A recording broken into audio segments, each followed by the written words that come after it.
going on? It's Mr. Hino with Mr. Hino's Lego Robotics. In today's video, I have the Spike Prime Art Spinner robot.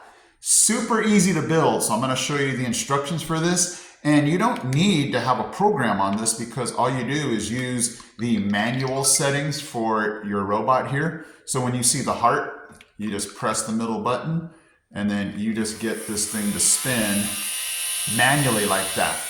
Now you might say, well, Mr. Hino, how does that do with learning? How does that do with your STEM class? Well, we talk about STEAM, where you can integrate science, technology, engineering, and math with art.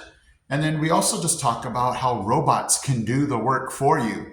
So I tell my students, you don't need to draw anything. You can just have your pen stay there and have the design kind of, develop by itself. So it's a lot of fun. And it's super easy to build and you don't need to code. So for those of you that don't have a lot of time, where you might have a time crunch, this is a super cool lesson. So let's go ahead and go to the building instructions.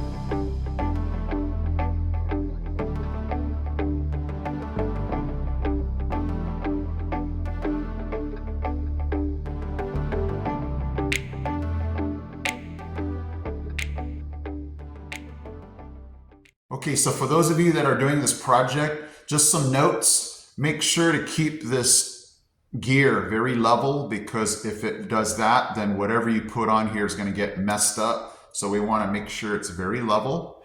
And I use index cards because they're cheap and I have a lot of them. You can use paper plates. I have 6-inch diameter paper plates, but I only tell my students you can have one.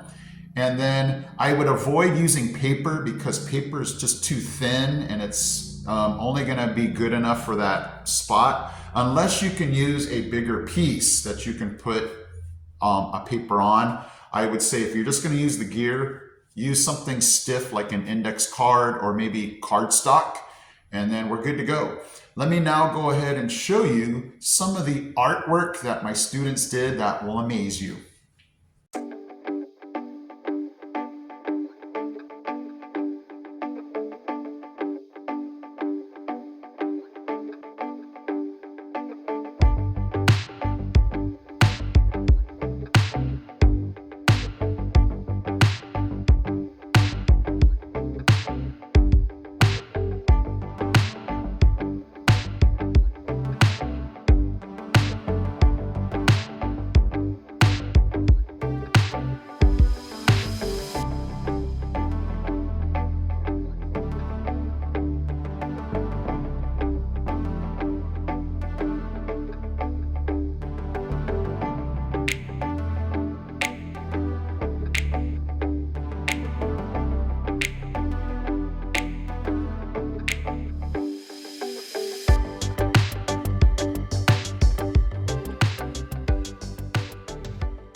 So there you go, the Spike Prime Spinner Art Robot. Super easy for those of you that have a time crunch, you don't have a lot of time, super quick to build, and then the students just love being able to do the artwork. Those students that might be a little reluctant to work with a robot, once they saw that art was involved, their eyes lit up, they're like, I want to keep doing this. So you're going to draw in those students that are a little shy about robots but love art. This is going to be the perfect combination. Okay guys, so hopefully you enjoyed it. I'm Mr. Hino from Mr. Hino's Lego Robotics. I'm out. He's out. He's out. We got this. We got this. We got this, guys. Hey guys, Mr. Hino here. Thank you so much for watching. And if you love robotics, don't forget to check out these videos also because they're cool. Okay guys, take care.